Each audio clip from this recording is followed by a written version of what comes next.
Hello everyone, welcome to my channel H D Orion. हम पढ़ रहे हैं accountancy for class 12th T S Grewal की टेक्स्ट बुक से book 3 chapter 5 cash flow statement. और अभी हम पढ़ेंगे cash flow from operating activities. Operating activities का मतलब होता है मेन या principal revenue producing activities of the enterprise. इसको ऐसे भी समझ सकते हैं कि ये वो एक्टिविटीज़ है जो इन्वेस्टिंग एक्टिविटीज़ नहीं है या फाइनेंसिंग एक्टिविटीज़ नहीं है। ऑपरेटिंग एक्टिविटीज़ वो प्रिंसिपल रेवेन्यू प्रोड्यूसिंग एक्टिविटीज़ हैं जिसके कारण नेट प्रॉफिट या नेट लॉस कैलकुलेट होता है। एग्जाम्पल्स ऑफ ऑपरेटिंग एक्टिविटीज़ में जैसे कि cash receipt from sale of goods and services हो सकता है, ये कैश इनफ्लो है। और कैश आउटफ्लो में purchase of goods and services हो सकता है, और एम्प्लॉय बेनिफिट एक्सपेंसेस हो सकता है, और गेन या profit on sale of marketable securities, ये सब जो है वो ऑपरेटिंग एक्टिविटीज़ हैं। So let us see some questions from the textbook and understand the concept of cash flow from operating activities. So question number 12, calculate cash flow from operating activities from the following details: particulars, current year और ये previous year। 31 मार्च 2020 current year है, और last year जो है वो 31 मार्च 2019 ये previous year है। दोनों ईयर के डाटा हमें यहाँ दिए हुए हैं इन्फॉर्मेशन, और सरप्लस दिया हुआ है करंट ईयर का, प्रीवियस ईयर का। करंट ईयर का 80,000 है, प्रीवियस ईयर का ₹60,000 है। उसी तरीके से trade receivables 25,000, 31,000। Provision for depreciation ₹40,000, 30,000। फिर inventories ₹80,000, 60,000। Outstanding rent ₹12,000, 21,000। Goodwill ₹30,000, ₹38,000। Insurance, prepaid insurance ₹1,000, ₹2,000। and trade payables that is creditors ₹13,000 and ₹19,000।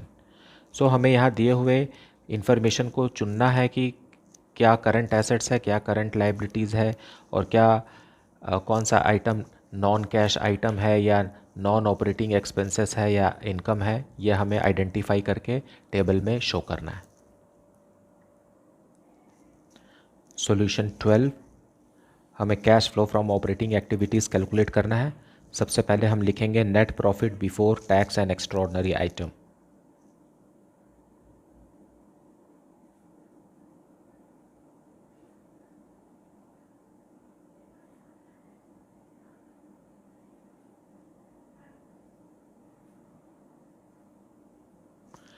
इसके लिए कोई भी एक्स्ट्रा इन्फॉर्मेशन नहीं है, सिर्फ सरप्लस दिया हुआ है, तो सरप्लस को ही हम net profit before tax and extraordinary items मान लेंगे। डिफरेंस बिटवीन है, सो प्रीवियस ईयर ये 60,000 था और current year 80,000, so difference between it is 80,000 minus 60,000, यह आ गया 20,000। अब इसमें हम ऐड करेंगे, add non cash items, non cash and non operating expenses.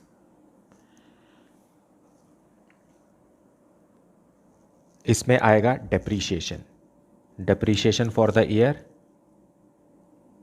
Depreciation for the year में प्रोविजंस फॉर डेप्रीशिएशन में प्रीवियस ईयर में 30,000 है, अब वो बढ़ के 40,000 हो गया। मतलब डिफरेंस लिखना है हमें कितने से बढ़ गया।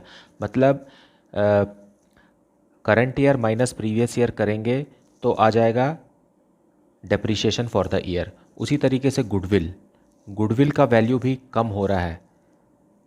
प्रीवियस ईयर में गुडविल का वैल्यू 38,000 था, अभी 30,000 हो गया, मतलब 8,000 गुडविल कम हो गया। It is writing of goodwill और एमोर्टाइजेशन ऑफ गुडविल। बस यही दो नॉन कैश या नॉन ऑपरेटिंग एक्सपेंसेस हैं, इसे हम ऐड बैक कर देंगे। अब आ गया हमारे पास 38,000, मतलब ये हो गया हमारा operating profit, operating profit before working capital changes.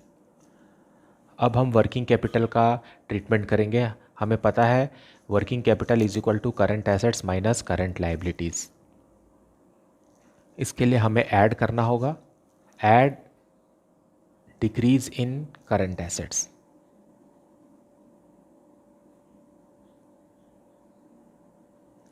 decrease in current assets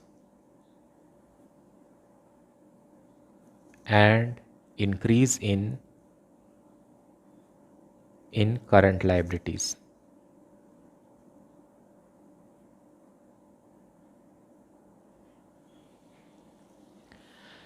so question में दिए हुए इन्फॉर्मेशन को हमें चेक करना पड़ेगा। सबसे पहले लिखा हुआ ट्रेड रिसीवेबल्स जो प्रीवियस ईयर में 31,000 था और अभी 25,000 हो गया, मतलब ये डिक्रीज़ हो गया। ट्रेड रिसीवेबल्स एक करंट एसेट है और ये डिक्रीज़ हो गया। सो ट्रेड रिसीवेबल्स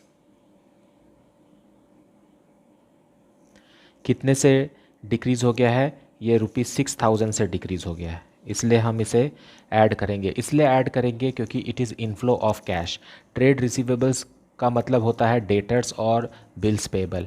अगर ये डिक्रीज़ हो रहा है, इसका ये मतलब है कि डेटर्स ने हमें कैश पेमेंट किया है। कैश पेमेंट किया है मतलब कैश इनफ्लो बढ़ रहा है, इसलिए हम इसे ऐड कर रहे हैं। तो जितने भी करंट एसेट्स होते हैं डिक्रीज़ होते हैं, वो सब इनफ्लो ऑफ कैश हैं, और इंक्रीज़ इन करंट लाइबिलिटीज़ जो हैं वो भी इनफ्लो ऑफ कैश हैं। जैसे कि हमने यहाँ समझा ट्रेड रिसीवेबल्स कम हो रहे हैं पिछले साल के मुकाबले या तुलना में इस साल कम हो गया है, मतलब उन्होंने हमें कैश में पेमेंट कर दिया, इसलिए ये कैश इनफ्लो है। उसी तरीके से increase in current liabilities, increase in current liability का मतलब ये है कि जैसे क्रेडिटर्स जो है वो करंट लाइबिलिटी है, अगर वो इंक्रीज़ हो रहा है, फर्स्ट ईयर 15,000 था, नेक्स्ट ईयर वो 20,000 हो गया, मतलब 5,000 से वो इंक्रीज़ हो रहा है। इसको भी हम क्या समझेंगे? कैश इनफ्लो समझेंगे, क्योंकि हमने अभी उनको पेमेंट नहीं किया है और डिलेड पेमेंट है, मतलब ये कैश इनफ्लो इसे समझा जाएगा। तो क्वेश्चन में जितने भी इंफॉर्मेशन दिए हुए हैं उसमें से एक एक है प्रीपेड इंश्योरेंस, एक और है। So prepaid insurance, prepaid insurance भी डिक्रीज़ हो रहा है। पहले 2,000 था और करंट ईयर में वो 1,000 हो रहा है, मतलब 1,000 से वो डिक्रीज़ हो गया। बस यही दो आइटम है जो डिक्रीज़ इन करंट एसेट या तो फिर इंक्रीज़ इन करंट लाइबिलिटीज़ है। तो ये है 7,000। अब हम लेस करेंगे। लेस, यहाँ जो स्टेटमेंट लिखा है इसका रिवर्स, मतलब increase in current asset, increase in current assets and decrease in current liabilities।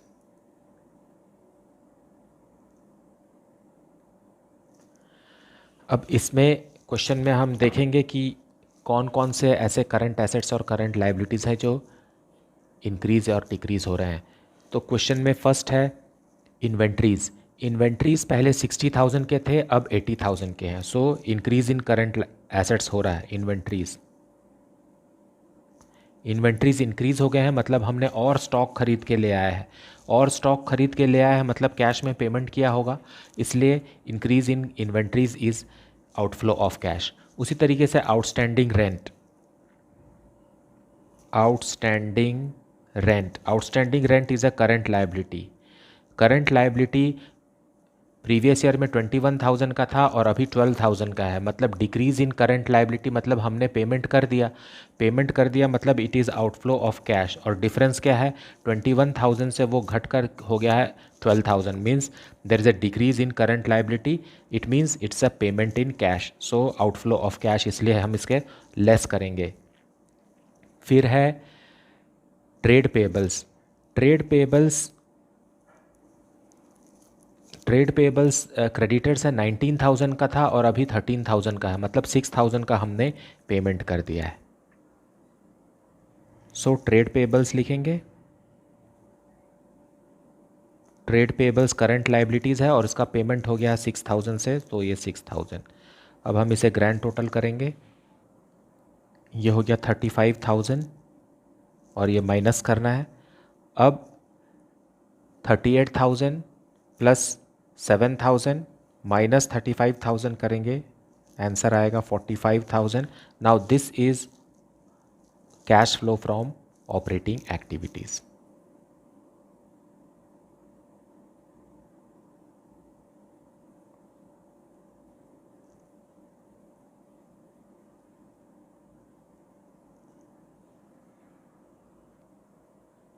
So this is the answer of question number 12.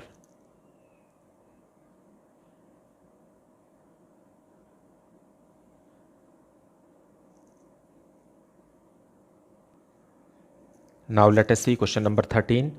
Compute cash flow from operating activities from the following information. Net profit after provision for tax and payment of dividend rupees 2,15,000. Then provision for tax for the year is rupees 45,000. Final dividend paid during the year is rupees 50,000. Depreciation for the year is rupees 25,000. Loss on sale of machinery is rupees 10,000. Patents amortized is rupees 30,000. And gain, that is profit on sale of land, is rupees 70,000. and income tax refund is rupees 30,000.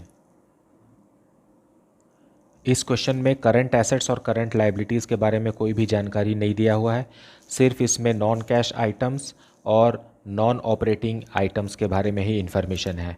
So let us make the solution. So solution 13 के लिए पहले हमें net profit before tax and extraordinary items calculate करना होगा, क्योंकि question में net profit after provision for tax and payment of dividend दिया हुआ है. So we will start net profit after tax and dividend. After tax and dividend question में दिया हुआ है रुपीज़ 2,15,000. अब हम इसमें ऐड करेंगे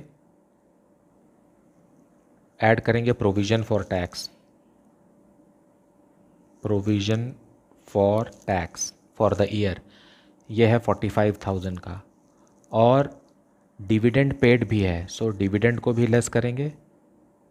डिविडेंड पेड, क्योंकि डिविडेंड पेड जो है ये फाइनेंसिंग एक्टिविटीज़ है, इसलिए हम इसे यहाँ पर ऐड बैक कर देंगे, जिससे कि कैश फ्लो हमारा बढ़ जाएगा.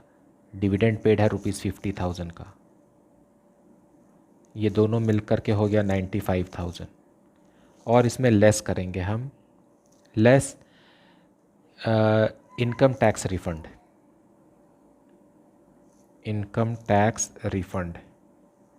इनकम टैक्स रिफंड क्वेश्चन में दिया हुआ है 30,000 का. सो हम सीधा इसे बाहर कॉलम में लिख देते हैं 30,000.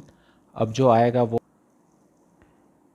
2,80,000, और यही है net profit before tax and extraordinary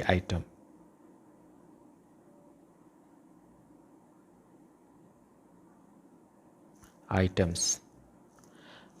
इसी स्टेटमेंट से कैश फ्लो स्टेटमेंट शुरू होता है. अब हम कैलकुलेट करेंगे cash flow from operating activities, और ये है net profit before tax and extraordinary items rupees 2,80,000.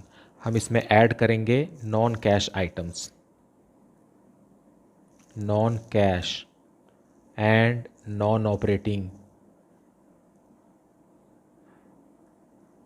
Expenses. इसमें पहला है depreciation for the year question में दिया हुआ है रुपीज़ 25,000. फिर है loss on sale of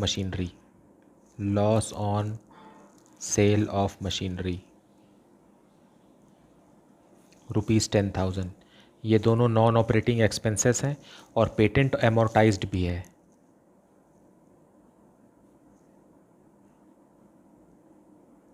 patents amortised rupees 30,000 है. मतलब ये वो आइटम्स हैं जो प्रॉफिट एंड लॉस स्टेटमेंट में चार्ज तो होते हैं, लेकिन इनके बदले कभी भी कैश पेमेंट किसी को भी नहीं किया जाता. जैसे कि डेप्रीशिएशन है और पेटेंट अमोर्टाइज्ड है, ये नहीं होता है. अब इसका ग्रैंड टोटल करेंगे, ये हो गया 30, 40, 50, 65,000. और इसमें अब लेस करेंगे non operating incomes. Non operating incomes में है gain, that is profit on sale of land. ये एक नॉन ऑपरेटिंग इनकम जनरेट हुआ है कंपनी को 70,000 का. ये हम लेस कर देंगे क्योंकि ये फाइनेंसिंग एक्टिविटी है. फाइनेंसिंग एक्टिविटी में हम ये इन्वेस्टिंग एक्टिविटी है, सॉरी इन्वेस्टिंग एक्टिविटी है, इसलिए ये यहाँ पर से हटा देंगे और इसे इन्वेस्टिंग एक्टिविटी में ट्रीट करेंगे। अब इसका ग्रैंड टोटल जो होगा वो है 2,75,000। इसे हम कहेंगे कैश जनरेटेड फ्रॉम ऑपरेशंस। अब इसमें लेस करेंगे, फिर से लेस करेंगे income tax paid, income tax paid जो कि नेट ऑफ रिफंड है, नेट ऑफ रिफंड। अब क्वेश्चन में प्रोविज़न बना था इनकम टैक्स का 45,000 रुपीज़ का प्रोविज़न बना था और इनकम टैक्स रिफंड है ₹30,000 का। इसका मतलब है कि 15,000 का टैक्स पे हुआ है ड्यूरिंग द ईयर। नाउ इनको लेस करेंगे तो आएगा ₹2,60,000 और यही है cash flow from operating activities, cash flow from operating activities.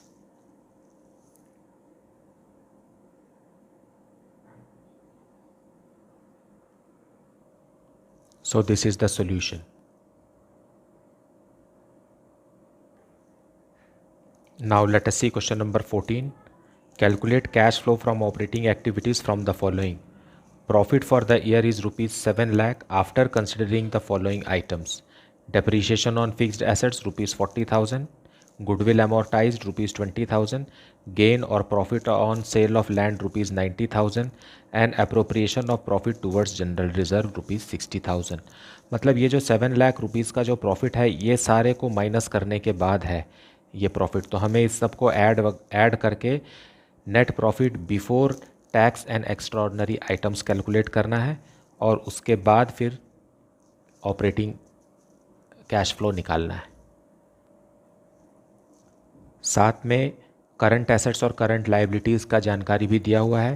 Closing balances और opening balances of current assets current liabilities में trade payables 50,000 and ₹75,000, trade receivables ₹75,000 and 60,000 and prepaid expenses ₹10,000 and 18,000. Now let us see the solution in detail. Solution 14. Cash flow from operating activities calculate करने से पहले हमें calculation of net profit before tax and extraordinary items करना होगा और इसके लिए हमें प्रॉफिट दिया हुआ है क्वेश्चन में। सो प्रॉफिट, ये प्रॉफिट जो है वो सरप्लस है,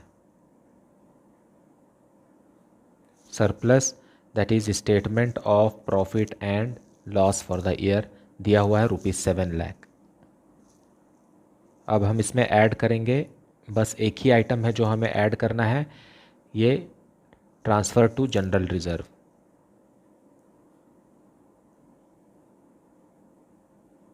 ₹60,000।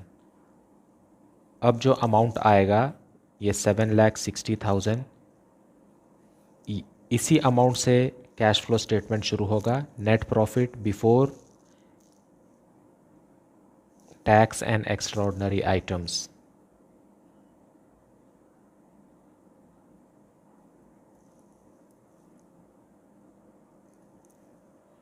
ये हो गया हमारा working note. So cash flow from operating activities में शुरू में रहेगा net profit before tax and extraordinary items और इसमें हम ऐड करेंगे non cash and non operating expenses. उसमें सबसे पहला है depreciation. Depreciation on fixed assets दिया हुआ है ₹40,000 का। फिर गुडविल एमोर्टाइज्ड है, so decrease in the value of goodwill is goodwill amortised. Depreciation जो है वो टेंजिबल फिक्स्ड एसेट्स में लगता है और एमोर्टाइजेशन जो रहता है वो इनटेंजिबल फिक्स्ड एसेट्स में होता है। दोनों ही नॉन कैश आइटम है और बस ये दो आइटम ही है, हमें 60,000 इसमें ऐड करना है। ऐड करेंगे तो अमाउंट आ जाएगा 8,20,000। अब हम इसमें लेस करेंगे non operating income, non operating incomes. Non operating incomes में है gain on sale of land, so gain और profit on sale of land, ये है ₹90,000 का। इसे लेस करेंगे तो आएगा 7,30,000। यह आ गया है operating profit before working capital changes. अब हम वर्किंग कैपिटल का ट्रीटमेंट करेंगे। हमें पता है working capital is equal to current assets minus current liabilities. तो इस सेक्शन में हमें सिर्फ करंट एसेट्स और करंट लाइबिलिटीज़ को ही देखना है। तो अब वर्किंग कैपिटल का ट्रीटमेंट करेंगे। ऐड करना है हमें decrease in current assets and increase in current liabilities. Decrease in current assets जो है वो इनफ्लो ऑफ कैश है, और उसी तरीके से इंक्रीज़ इन करंट लाइबिलिटीज़ भी इनफ्लो ऑफ कैश है। अब क्वेश्चन में सबसे पहले दिया हुआ ट्रेड पेएबल्स। ट्रेड पेएबल्स जो है वो 25,000 से डिक्रीज़ हो गया है। पहला इन्फॉर्मेशन है ट्रेड पेएबल्स, जो ओपनिंग बैलेंस 75,000 है और क्लोजिंग बैलेंस 50,000 है। मतलब ट्रेड पेएबल्स को 25,000 का पेमेंट हो गया, मतलब it is a cash outflow, इसलिए हम उसे लेस में लिखेंगे। Decrease in current liabilities, trade payables ₹25,000 से डिक्रीज हो गया।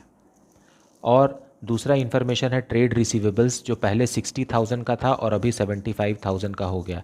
मतलब इंक्रीज इन करंट एसेट्स है, उसे भी यहीं लिखेंगे। Trade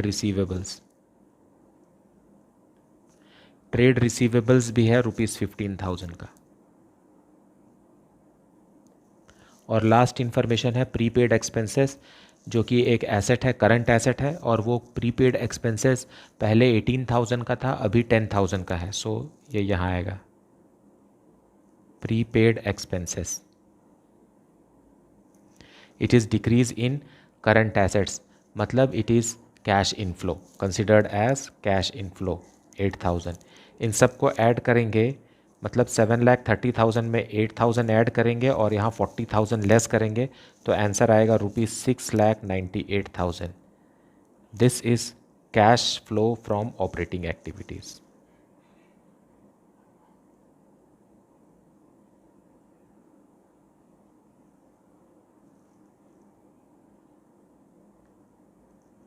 So this is the answer.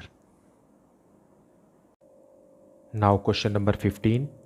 Charles Limited earned a profit of ₹1 lakh after charging depreciation of ₹20,000 on assets and transfer to general reserve ₹30,000. Goodwill amortized was ₹7,000 and gain on sale of machinery was ₹3,000. Other information available is change in the value of current assets and current liabilities. Trade receivables showed an increase of ₹3,000, trade payables an increase of ₹6,000, prepaid expenses an increase of ₹200, and outstanding expenses a decrease of ₹2,000. Ascertain cash flow from operating activities. So let us see the explanation of the question and solution in detail. Now solution 15. सबसे पहले हमें net profit before tax and extraordinary items calculate करना है, और question में surplus दिया हुआ है। सरप्लस दिया हुआ है ₹1 लाख का, और इसमें हम ऐड करेंगे transfer to general reserve. Transfer to general reserve है ₹30,000। ये हो गया 1,30,000। ये है net profit before tax and extraordinary item.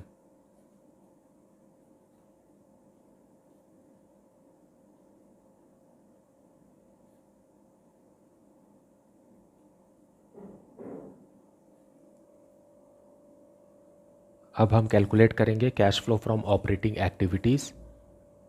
Net profit before tax and extraordinary items में ऐड करेंगे non cash and non operating expenses, और क्वेश्चन में दिया हुआ है डेप्रीशिएशन। सो सबसे पहले डेप्रीशिएशन ₹20,000। फिर दिया हुआ है क्वेश्चन में गुडविल एमोर्टाइज्ड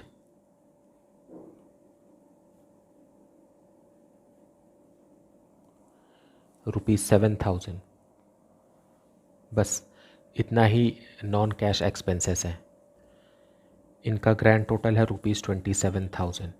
अब हम ऐड करेंगे नॉन ऑपरेटिंग इनकम्स, और क्वेश्चन में दिया हुआ gain on sale of machinery, so gain on sale of machinery ये हम लेस कर देंगे। अब जो आएगा वो कहलाएगा operating profit before working capital changes, और यहाँ आएगा ₹1,54,000।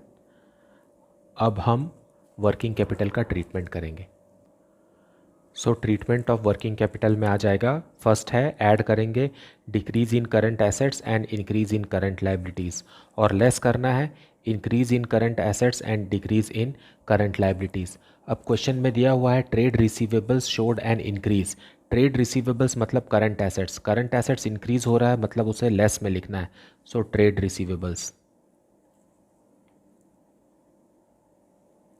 ₹3,000 डिक्रीज। फिर नेक्स्ट इन्फॉर्मेशन है ट्रेड पेएबल्स इंक्रीज हो गया है ₹6,000 से। So increase in current liabilities, trade payables are current liabilities, trade payables ₹6,000। और नेक्स्ट इन्फॉर्मेशन है prepaid expenses and increase of ₹200। So prepaid expenses are current assets और ये इंक्रीज हो रहा है ₹200, और आउटस्टैंडिंग एक्सपेंसेस डिक्रीज हो रहा है। Outstanding expenses are current liabilities, so outstanding expenses ₹2,000।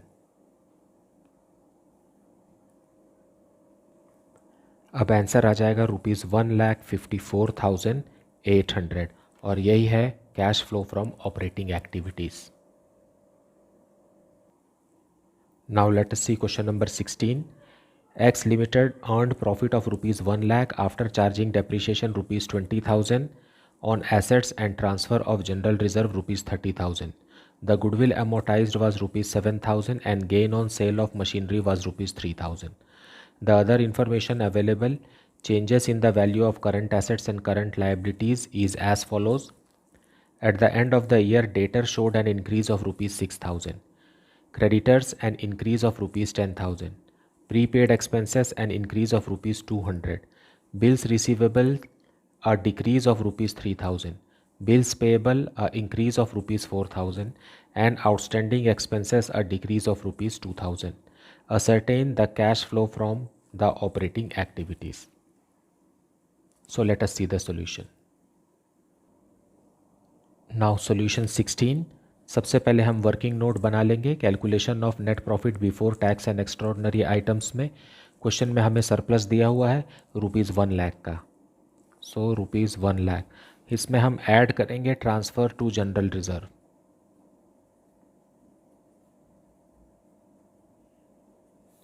General reserve ₹30,000, यह आ गया ₹1,30,000, और यही है net profit before tax and extraordinary items.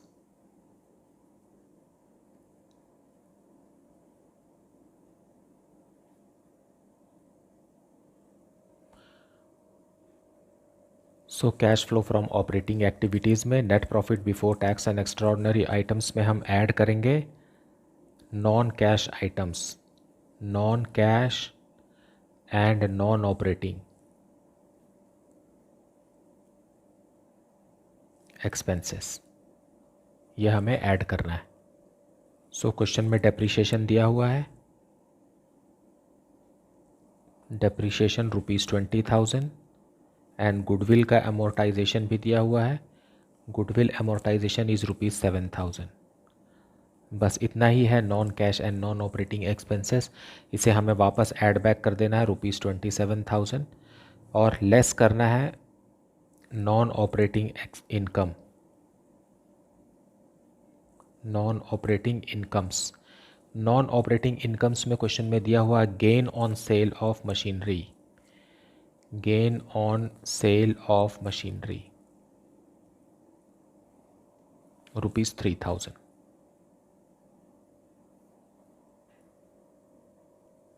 अब आ जाएगा ₹1,54,000 और ये है operating profit before working capital changes.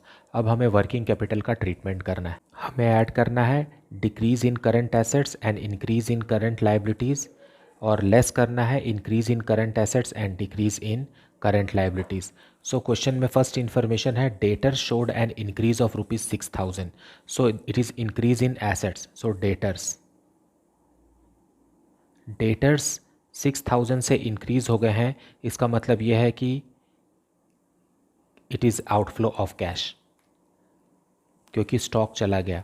Now creditors and increase of ₹10,000, creditors जो है वो इंक्रीज हो रहे हैं, मतलब it is an increase in current liabilities. So creditors increase हो गए हैं 10,000, मतलब हमने उधार में सामान खरीदा और कैश पेमेंट नहीं किया है, तो it is considered as cash inflow. And then prepaid expenses and increase of ₹200, so prepaid expense जो कि करंट एसेट्स है ये इंक्रीज हो रहा है, मतलब इट्स अ कैश आउटफ्लो, क्योंकि एक्सपेंसेस हमने पे कर दिया 200। Bills receivable decrease of ₹3,000, bills receivable decrease हो गया है,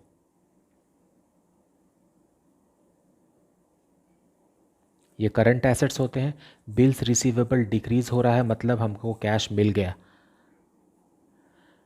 therefore inflow of cash. Then bills payable decrease हो रहा है, सो बिल्स पेबल अगर डिक्रीज हो रहा है इसका मतलब है बिल्स पेबल का पेमेंट कंपनी ने कर दिया है, so it is an outflow of cash. Then lastly outstanding expenses भी डिक्रीज हो रहा है, सो आउटस्टैंडिंग एक्सपेंसेस 2,000 रुपीज़ का डिक्रीज़ हो रहा है। आउटस्टैंडिंग एक्सपेंसेस करंट लाइबिलिटीज़ होते हैं, और आउटस्टैंडिंग एक्सपेंसेस कम हो रहा है, मतलब हमने या कंपनी ने एक्सपेंसेस को पे कर दिया, सो it is what, it is cash outflow. Now अब यहाँ ऐड करेंगे तो आएगा ₹13,000, और इन सब को ऐड करेंगे तो आएगा ₹12,200। नाउ 54,000 प्लस 13,000 माइनस 12,200 हमें आ जाएगा cash flow from operating activities, और यह है ₹1,54,800। That is the answer. Now let us see question number 17। Sunrise Limited reported net profit after tax of ₹640,000 for the year ended 31st March 2020. The relevant extract from balance sheet as at 31st March 2020 is, यहाँ पर information regarding current year and previous year दोनों दिया हुआ है। 31st मार्च 2020 current year है और 31st मार्च 2019 previous year है। Inventories ₹1,15,000 and ₹1,25,000। Trade receivables ₹1,50,000 and ₹1,10,000। Prepaid expenses ₹20,000 and ₹6,000। Trade payables ₹1,10,000 and ₹80,000। Provision for tax ₹20,000 and ₹15,000. Depreciation charged on plant and machinery ₹55,000. Insurance claim received ₹50,000. Gain or profit on sale of investment ₹20,000 appeared in the statement of profit and loss for the year ended 31st March 2020. Calculate cash flow from operating activities. यहाँ पर इस question में हमें net profit after tax दिया हुआ है, मतलब ये सरप्लस है, और इसके बाद हमें इन सब non operating expenses and income and non cash expenses and income का ट्रीटमेंट करना है। उसके बाद हमें करंट एसेट्स और करंट लाइबिलिटीज़ का ट्रीटमेंट करना है। यहाँ जो भी इंफॉर्मेशन दिया हुआ है ये करंट एसेट्स और करंट लाइबिलिटीज़ हैं। So let us see the solution. Now question number 17, सबसे पहले हम net profit before tax and extraordinary items calculate करेंगे। क्वेश्चन में हमें सरप्लस दिया हुआ है, net profit after tax is ₹6,40,000, 6,40,000। इसमें हम ऐड करेंगे provision for tax for current year, मतलब क्लोजिंग बैलेंस को हम यहाँ लिखेंगे। क्वेश्चन में क्लोजिंग बैलेंस दिया हुआ है 20,000, सो इसे 20,000 यहाँ लिख दिए। अब ये आ गया 6,60,000। अब इसमें हम लेस करेंगे insurance claim, insurance claim received, insurance claim है, क्वेश्चन में दिया हुआ ₹50,000। इसे लेस करेंगे तो आएगा 6,10,000। ये है नेट प्रॉफिट बिफोर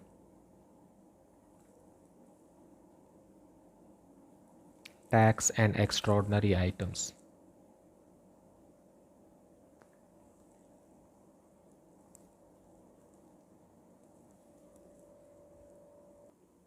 अब कैलकुलेट करेंगे cash flow from operating activities.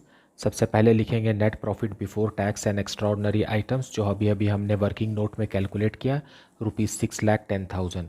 अब हम ऐड करेंगे non cash and non operating expenses. उसमें है सबसे पहले डेप्रीशिएशन।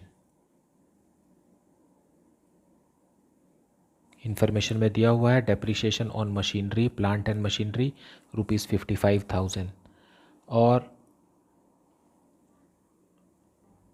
लेस करेंगे नॉन ऑपरेटिंग इनकम्स या नॉन कैश आइटम्स। इसमें है गेन और profit, gain on sale of investment.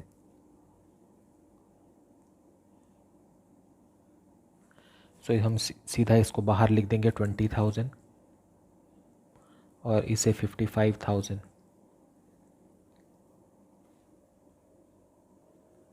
यह आ गया ₹6,45,000 और यह है operating cash before working capital changes. अब हम वर्किंग कैपिटल का ट्रीटमेंट करेंगे। ऐड करेंगे decrease in current assets and increase in current liabilities, और लेस करेंगे increase in current assets and decrease in current liabilities. सबसे पहला है इन्वेंट्रीज़। इन्वेंट्रीज़ डिक्रीज़ हो गया है, पहले 1,25,000 का था, अभी 1,15,000 का हो गया, मतलब it is decrease in current assets, so increase inventories. Inventories ₹10,000। फिर नेक्स्ट आइटम है ट्रेड रिसीवेबल्स, भी डिक्रीज़ हो रहा है। सो ट्रेड रिसीवेबल्स डिक्रीज़ हो रहा है, मतलब decrease in current assets, trade receivables. Trade receivables increase हो रहा है ₹40,000 से। फिर नेक्स्ट है प्रीपेड एक्सपेंसेस, इंक्रीज़ हो रहा है। सो प्रीपेड एक्सपेंसेस, एसेट्स इंक्रीज़ हो रहा है ₹14,000 से। फिर नेक्स्ट है ट्रेड पेएबल्स, भी इंक्रीज़ हो रहा है। ट्रेड पेएबल्स करंट लायबिलिटीज़ है, ट्रेड पेएबल्स इंक्रीज़ हो रहा है 30,000 से। अब यहाँ आ गया 40,000 और यहाँ आ गया 54,000। इन तीनों को प्लस माइनस करेंगे तो आ जाएगा ₹6,31,000। अब इसमें इनकम टैक्स पेड, जो कि प्रोविज़न फॉर टैक्स में जो प्रीवियस ईयर में हमने बनाया था 15,000, वो लेस करेंगे, क्योंकि लास्ट ईयर का जो प्रोविज़न बनता है वो इस साल पेमेंट होता है, इसलिए उसे हम लेस करेंगे। तो यहाँ पर एक अमाउंट आ जाएगा और यह है ₹6,16,000। नाउ ये 6,16,000 है cash flow from operating activities before extra ordinary items. क्योंकि क्वेश्चन में इंश्योरेंस क्लेम दिया हुआ है, इसलिए हमें इंश्योरेंस क्लेम का जो मनी रिसीव्ड है उसे भी हमें ऐड करना है। अब यहाँ हो गया cash flow from operating activities before extra ordinary items ₹6,16,000।